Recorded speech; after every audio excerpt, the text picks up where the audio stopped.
नमस्कार, मैं हूं आपके साथ मयंक। देखिए, कुलदीप सिंह सेंगर की जमानत के मामले में जिस तरह से उनकी सज़ा रद्द हुई, उस मामले में सुप्रीम कोर्ट में सुनवाई हो रही है और इसी बीच पीड़िता की तरफ से कुलदीप सिंह सेंगर को बड़ी चेतावनी दी गई है, बड़ा ऐलान किया गया है।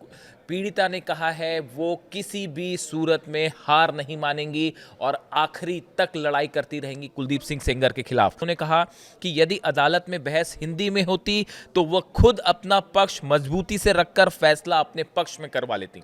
यानी उन्होंने कहा कि मैं चाहती हूं कि बहस जो है वो हिंदी में हो, इस तरह की बात उन्होंने कही है। उन्होंने ये कहा कि उन्हें लगातार मारने की साजिश की जा रही है और जैसे उन्होंने बताया कि उनके परिवार के कई सदस्यों की पहले भी मौत हो चुकी है और अब वो भी निशाने पर हैं और हो सकता है कि उन पर भी जानलेवा हमला हो जाए, बावजूद इसके कि उन्हें सुरक्षा मिली हुई है। देखिए, कल वो प्रदर्शन करने के लिए जंतर मंतर पहुंची थी और कई महिला संगठन के लोग उनके साथ थे। उन्होंने कहा कि जैसे जैसे वे जंतर मंतर की ओर बढ़ रही थी, उनकी आंखों में आंसू निकल रहे थे। उन्होंने कहा कि हाईकोर्ट के फैसले ने बहन बेटियों को डरा दिया है। अगर दुष्कर्म के दोषी को जमानत मिल रही है तो इससे महिलाओं में असुरक्षा का भाव बढ़ेगा। वे घर से बाहर निकलने से डरेंगी। हालांकि उन्होंने सुप्रीम कोर्ट पर भरोसा जताते हुए कहा कि हमें सुप्रीम कोर्ट से न्याय जरूर मिलेगा। इस तरह की बात जो है रेप केस की जो पीड़िता है उन्होंने कहा।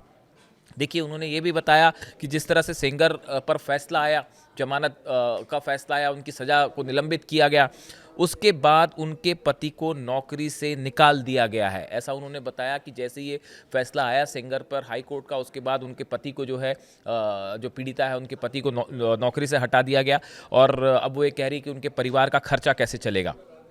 उन्होंने ये भी बताया कि जिस तरह से मेरे परिवार के सदस्यों को निशाना बनाया गया, उनकी किस्मत थी जो वो बच गई, वरना शायद वो भी इस दुनिया में नहीं रहती। उन्होंने कहा कि मैं 6 महीने तक वेंटिलेटर पर थी, मौत से मैंने लड़ाई लड़ी है। डिस्ट्रिक्ट कोर्ट के जज साहब मेरा बयान लेने हॉस्पिटल आए थे और वो अच्छे से जानते हैं कि मैंने किस तरह से संघर्ष किया। इस तरह का बयान उनकी तरफ से आया है। उन्होंने बताया, उन दिनों को याद किया कि जब वो वेंटिलेटर पर थी, बहुत ज़्यादा बीमार थी, हॉस्पिटल में थी, कि मेरे मुंह से आवाज़ नहीं निकलती थी, लेकिन लगातार मैंने अपना संघर्ष जो है वो जारी रखा है और अपने परिवार को खोकर भी मैं संघर्ष कर रही हूँ। पिता को खोया, चाची को खोया, अपनी मौसी को खोया, साथ में अपने गांव में जो उनके वकील थे, एडवोकेट थे, मैंने उन्हें भी खो दिया। मैं भी चली जाती लेकिन भगवान ने मुझे बचा लिया। और उन्होंने ये भी कहा कि अगर उन्हें इंसाफ नहीं मिलेगा तो मैं फूलन देवी बन जाऊंगी। इस तरह का बड़ा इमोशनल बयान भी उन्होंने दिया और ऐलान किया कि जब तक इस केस में इंसाफ नहीं होगा मैं लड़ाई करती रहूंगी। उन्होंने एक प्रकार से कुलदीप सिंह सेंगर को सीधी चेतावनी दी है। परिवार से बात करते हैं, परिवार जाता है, मिलता है कुलदीप सिंह सेंगर से। इन सब लोगों ने गठित संगठन बना के सुपारी दे रखी है और जज साहब को खरीद लिया है और सीबीआई के आईओ खरीद लिया है ताकि वो बाहर निकले और ऐसे बहन बेटियों को मारे, ताकि देश का पहला ऑर्डर है जो कुलदीप सिंह सेंगर को सजा रोकते हुए, बेल रोकते हुए, ये सब अंतरिम जमानत रोकते हुए उनको बेल मिली है। बहुत अन्याय हुआ है। मेरे घर में बहुत दिक्कत हो गई है। मेरे पति को जॉब से निकाल दिया गया, मेरे बच्चे असुरक्षित हैं, मेरे पैरोकार, मेरे गवाह, मेरे जमानती जितने भी सब असुरक्षित हो गए, उनको डर हो गया। हम सीबीआई को जिसका जिसका नाम बताते हैं उनको सुरक्षा प्रोवाइड कराई जाए ताकि मेरे गवाह, मेरे पैरोकार सब सुरक्षित हो।